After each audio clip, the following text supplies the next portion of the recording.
부활의 생명이 여러분들의 삶과 인생 그리고 가정 위에 또 교회 위에 또 민족 위에 함께하기를 예수님의 이름으로 축복합니다. 여러분, 인생을 지금 우리가 살아가고 있는데요, 인생이 즐거운가요? 인생이 고통스러운가요? 인생의 즐거움만을 추구하는 사람이 있다면 아직 그 사람은 철이 들든 거죠. 그리고 인생을 살면서 인생이 어렵다 인생의 어려움을 토로만 하는 사람이 있다면 아직 인생을 단편적으로 근시안적으로 보고 있기 때문이겠죠. 인생의 밝은 면만 보든지 인생의 어두운 면만 보든지 이 한쪽만 보는 사람은 흑백 인생을 사는 사람이에요. 하지만 인생은 우리가 생각하는 것만큼 그렇게 단편적이거나 한 가지 색으로 도배되어 있지 않습니다. 인생에도 봄이 있고 여름, 가을, 겨울이 있어요. 끊임없이 봄, 여름, 가을이 순환되는 것이 우리 인생이고, 그렇기 때문에 인생은 총 천연색이라고도 할 수 있습니다. 내리막길이 있으면 오르막길이 있어서 서로 교차하게 되고, 때로는 메마른 광야길을 지나다가 시원한 오아시스를 만나게 되고, 광야에 핀 한 꽃 하나를 보면서 기뻐하기도 하고, 때로는 평탄대로를 걷다가 천길 낭떠러지 절벽을 만나서 울을 수밖에 없는 것이 인생이기도 하고, 그래서 인생은 대본 없는 드라마이며 희극과 비극이 공존하고 있고, 예기치 못했던 이 변수들이 우리 인생 가운데 펼쳐지는 곳입니다. 오늘 말씀에 한 가련한 여인이 등장합니다. 결혼을 했어요. 너무 행복하죠. 아기를 낳았어요. 너무나 행복하죠. 오손도돈 사는데 이 행복이 계속 이어질 줄로만 알았습니다. 하지만 느닷없이 남편이 세상을 떠나고 하루아침에 가부가 되었습니다. 예수님 당시에는 여자가 남편을 잃었을 때에는 이 경제적으로나 그리고 사회적으로나 아주 밑바닥 인생으로 전락하고 가혹한 삶이 기다리고 있다는 것을 뜻했습니다. 그런 연유로 성경을 읽다 보면은 과부를 이 고아나 나그네나 동급으로 똑같이 취급하고 불쌍히 여기라라고 계속 권면하는 것을 우리는 보게 됩니다. 그래도 그녀에게는 한 줄기 희망이 있었죠. 무엇인가요? 바로 죽은 남편이 유산처럼 남기고 간 사랑하는 아들이었습니다. 뭐 말하지 않아도, 생각하지 않아도 이 여인은 아들 바라기였겠죠. 가난하고 어려운 삶 속에서도, 환경 속에서도 아들 때문에, 아들에 대한 그 기대와 아들에게 거는 이 소망 때문에 참고 살아갈 수 있었겠죠. 그런데 어찌된 영문인지 그 아들마저도 죽게 되었습니다. 하나밖에 없던 아들을 기대고 의지하고 살아가던 그 과부 여인에게는 보호막이 완전히 벗겨진 거죠. 이제 살 소망까지 다 끊어졌지요. 지금은 고인이 되었지만 여러분들이 잘 아시는 문학작가 박완서 씨를 기억하실 것입니다. 그 올림픽이 한창이던 1988년도 남편이 폐암으로 죽었죠. 그리고 잇따라 3개월 뒤에 의대를 졸업하고 레지던트로 있던 아들이 교통사고로 25살의 나이에 세상을 떠나게 됩니다. 그때 그녀가 자식을 잃은 고통과 슬픔을 담아서 책을 하나 남겼는데, 한 말씀만 하셔서 신에게 물은 거예요. 신이여, 한 말씀만 뭐라고 좀 해달라고 따지듯이 물은 거예요. 이렇게 그 책에 한 글귀가 이렇게 쓰여 있어요.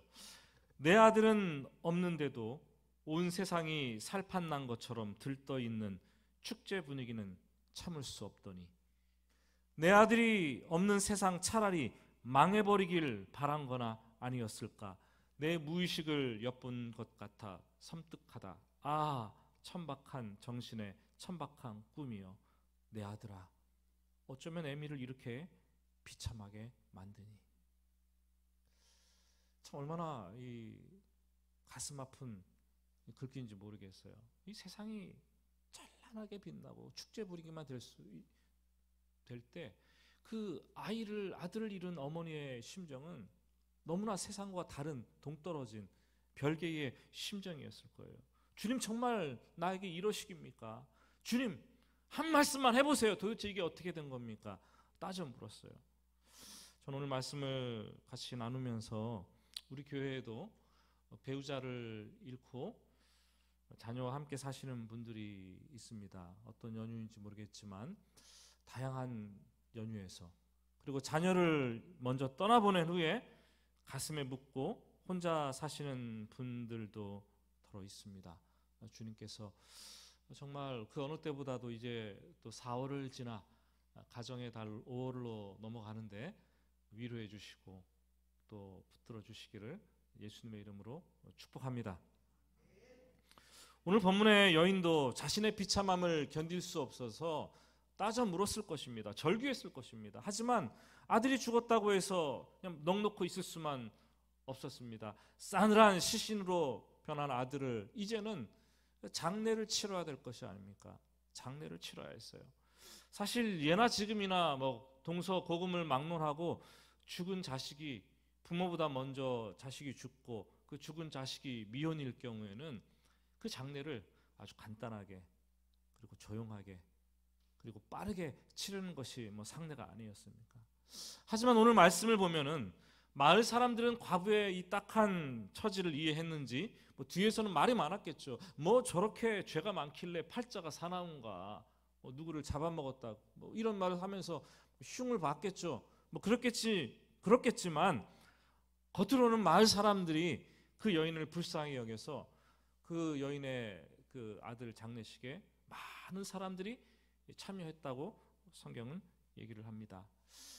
당시 장례 절차는 남자가 여자가 하는 일들이 구분되어 있었어요. 남자들은 이 사람이 죽으면 시체를 무덤까지 운구하는 일을 도맡아서 했고, 여인들은 무덤에 도착한 시신에게 향유를 바르고 세마포로 고이 싸는 어떤 이런 일들을 분담해서 했습니다. 지금 마을의 남자들은 죽은 아들의 관을 메고 운구합니다. 성문을 나가고 있습니다. 호곡분들이 피리를 부르면서 곡을 하면서 뒤를 따라가고, 맨 뒤에는 그 죽은 아들의 어머니가 연신 울면서 눈물을 닦으면서 뒤를 따라가고 있어요. 여러분 그림이 그려지십니까? 그 마을 어귀를 지금 성문을 빠져나가고 있는 그 현장의 모습. 이 장례 행렬은 우리 인생을 대변하는 거예요.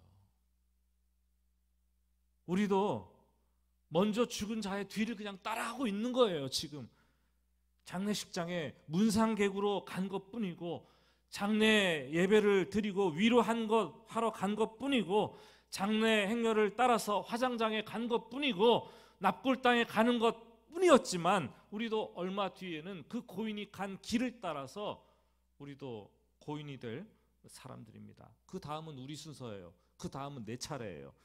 세상에서 좀 잘났다고 하고 이름값 한다고 하고 명예를 거머쥔 사람도 똑같아요. 먼저 간 사람의 관을 앞세우고 그 뒤를 뒤따라가는 사람들 중에 하나인 것뿐이고, 우리 인생이 바로 죽음의 행렬이고 그것이 인생의 행렬이에요. 상렬을 나고 있는데 관을 하나 앞에 놓고 다 그냥 뒤따라가고 있는 거예요.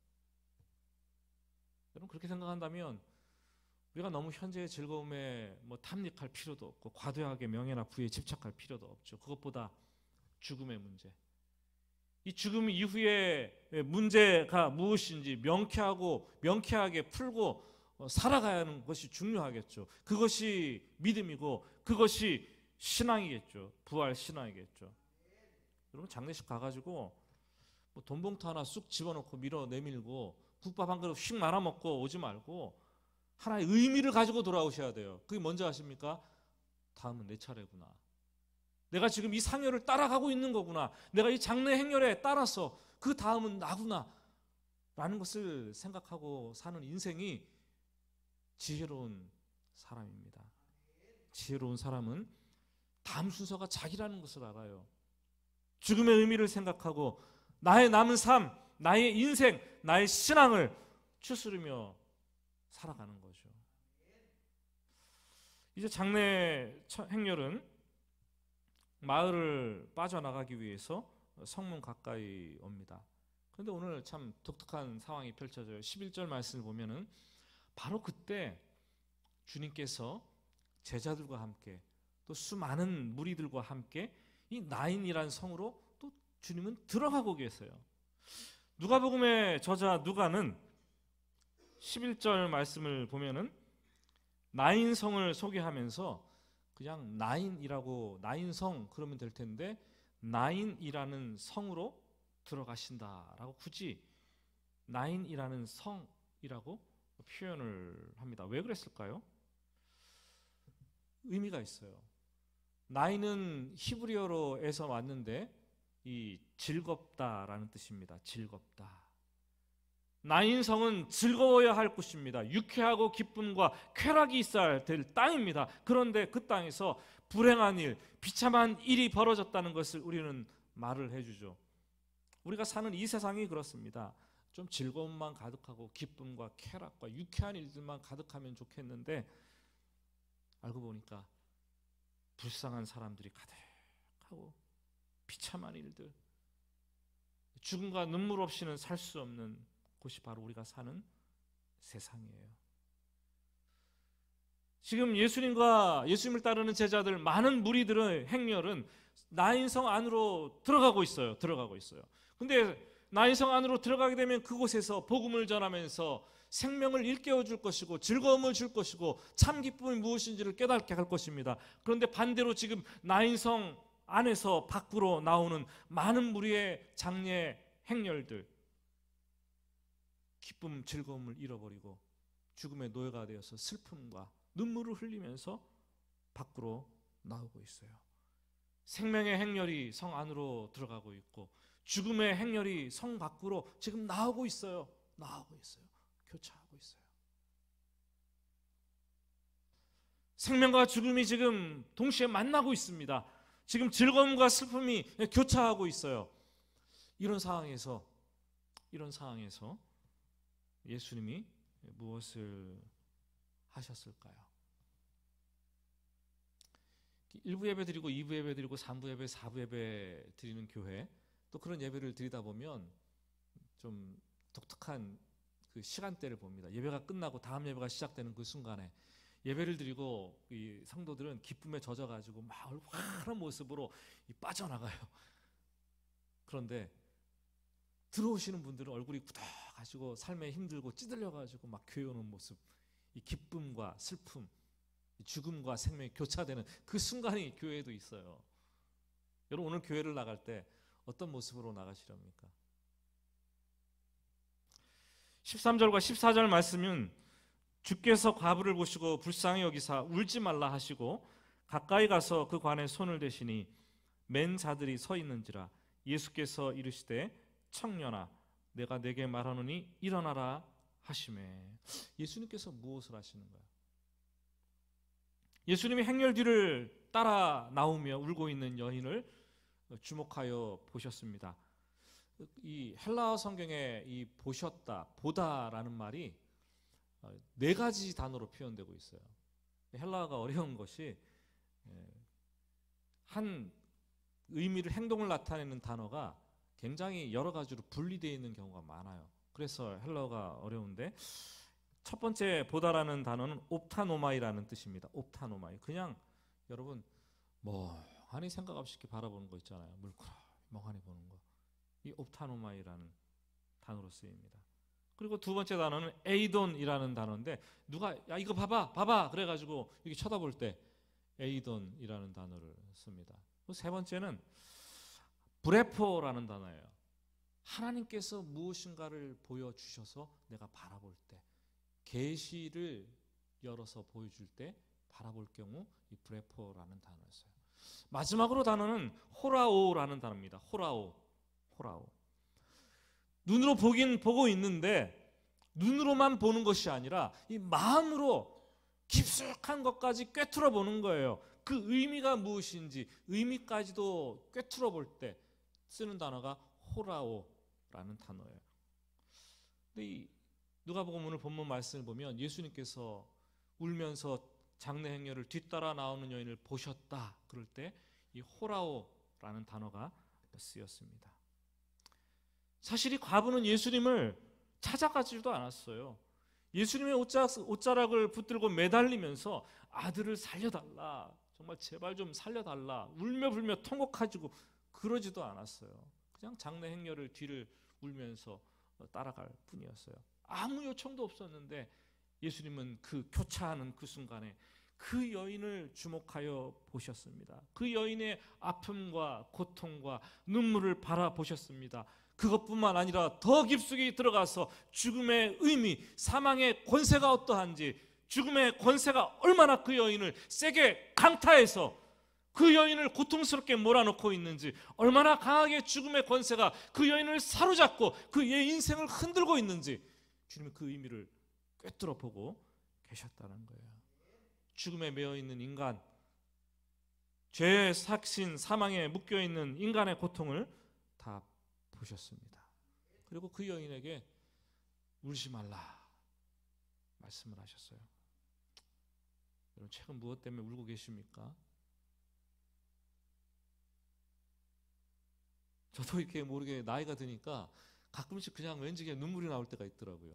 인생을 생각하면서 눈물이 나오고 그냥 눈물이 이렇게 주르륵 흐를 때가. 여러분 그러시잖아요, 그죠?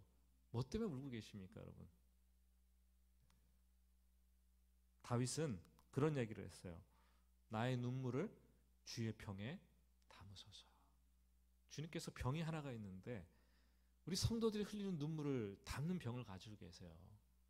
성도들이 울 때 그 눈물을 이렇게 받으신다는 거죠.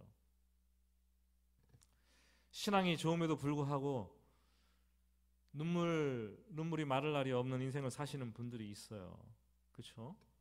주님은 그들의 눈물을 외면하지 않으십니다. 때가 되면 눈물을 마르게 하십니다. 마르게 하십니다. 내가 말하지 않아도, 내가 주님을 찾아가지 않아도, 내가 주님을 붙들고 통사정하며 매달리지 않아도 우리 주님께서는 호라오, 내 눈물의 본질이 무엇인지, 내 아픔과 고통이 무엇인지, 내가 얼마나 죽음의 이 권세와 사망의 고통에 매여서 이 고통받고 있는지 다 알고 계시는 거예요. 그리고 말씀하십니다. 울지 말라. 울지 마시기 바랍니다.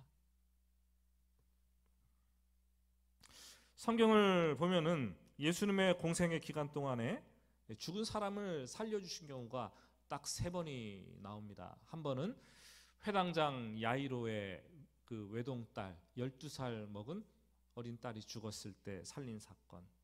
두 번째는 마르다와 마리아의 오라버니, 예수님의 친구였던 나사로를 살린 사건. 그리고 오늘 말씀에 나인성 과부의 이 독자 아들을 살린 사건입니다. 이 사건들의 공통점을 보면은 예수님께서 그 죽음으로 슬퍼하는 사람들을 보시면서 마음이 막 안타까웠다는 거예요. 안타까워서 어쩔 줄 몰랐어요. 그러나 거기에서 머무른 것이 아니라 이 사망의 권세가 인간을 얼마나 붙잡고 고통스럽고 힘들게 하는지 주목하여 보셨다라는 거예요. 죽음의 권세, 거기에 눌린 사람들의 아픔과 고통을 보셨다라는 거죠. 여러분, 죽음은 끔찍하고 무섭고 두려운 변종입니다. 변종이에요. 코로나 바이러스가 자꾸 이렇게 변종을 만들면서 우리를 힘들게 하는데, 죽음은 하나님께서 창조하실 때 원래 계획하셨던 그것이 아닙니다. 죽음은 죄의 결과물이에요. 변종이에요. 그래서 우리가 죽음 앞에 서게 되면 그토록 슬프고 힘들고 당황스럽고 놀랄 수밖에 없어요. 죽음은 우리 인생의 철천지 원수가 죽음입니다. 그래서 바울 사도는 고린도전서 15장 55절에 부활장 아닙니까? 거기서 이런 얘기를 했어요. 사망아, 너의 승리가 어디 있느냐? 사망아, 너의 쏘는 것이 어디 있느냐? 우리는 죽음 앞에서 사망이 다가오면 늘 패배자가 되는 거예요. 두려워요, 떨려요, 울어요, 고통스러워요. 죽음 앞에서 승리하는 사람이 누가 있겠습니까? 우리는 다 패배자가 되는 거예요. 죽음은 늘 승리하면서 우리를 꼼짝달싹 못하게 만들어 놓습니다. 그리고 사망은 이 죽음의 특징은 쏘는 것이라고 말하죠. 쏘는 것. 마치 벌이 날아와 가지고 한번 탁 쏘고 그냥 도망가잖아요. 그럼 막 퉁퉁 붓고 막 죽을 지경이 되잖아요. 평생 우리를 죽음이 집요하게 쫓아다니다가 독침을 가진 말처럼 일순간에 쏘고 다 끝내버리는 거예요. 그럼 우리는 죽는 거예요. 그래서 우리가 죽음을 대할 때마다 그렇게 아프고 고통스러운 거예요. 누구의 죽음이든 그런 거죠. 하지만 주님께서 그 죽음을 향해서 강하게 말씀을 하시는 거죠. 14절 말씀입니다. 14절 말씀 우리 같이 한 목소리로 읽어보겠습니다. 가까이 가서 그 관에 손을 대시니 맨 자들이 서는지라.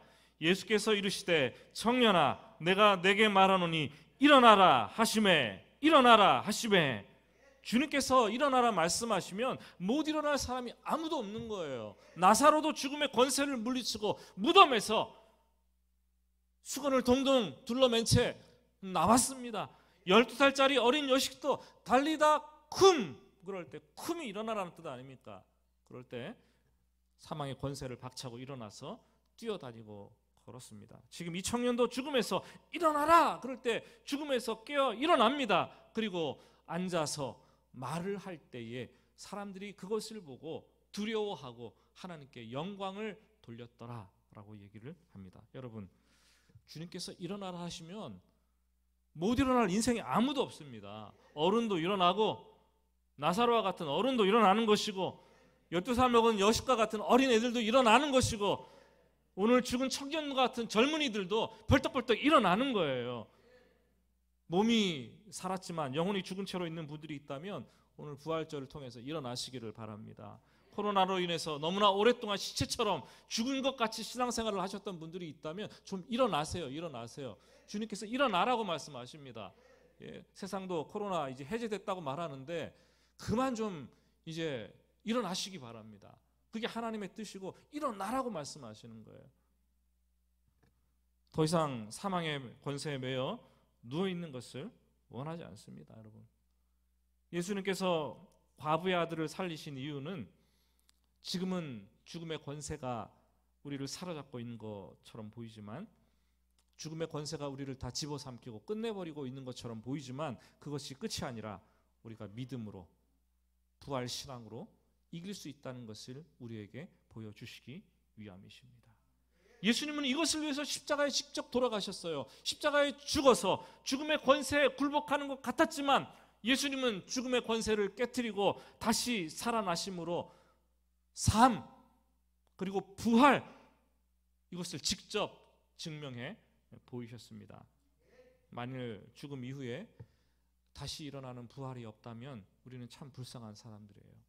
한평생 죽음의 두려움에 끌려다니다가 죽음과 함께 모든 것을 다 끝내버리는 것이 우리의 인생이 아닙니까? 여러분, 다시 사는 것, 일어나는 것이 없다면 저는 목사를 할 필요가 없는 사람이에요. 여러분들은 교회 다닐 필요가 없는 사람이에요. 부활이 없다면. 우린 부활이 있기 때문에, 영생을 사는 존재들이기 때문에 그것을 믿고 주님을 예배하고 부활하신 주님을 찬양하고 오늘 경배를 돌리는 것이 아니겠습니까, 여러분? 말씀을 맺습니다. 밤에 누우면 잠을 잡니다. 다음날 아침이 되면 어김없이 눈을 뜨는데 잠을 자면서 생각 좀 해보셨어요? 내가 오늘 잠을 자면 내일 아침에 잠에서 깨어날 수 있을까? 그냥 이대로 인생이 끝나버리는 것은 아닌가? 이런 생각 해보셨습니까? 하나님께서 왜 우리 사람들에게 잠을 주셨습니까? 그 이유가 분명히 있어요.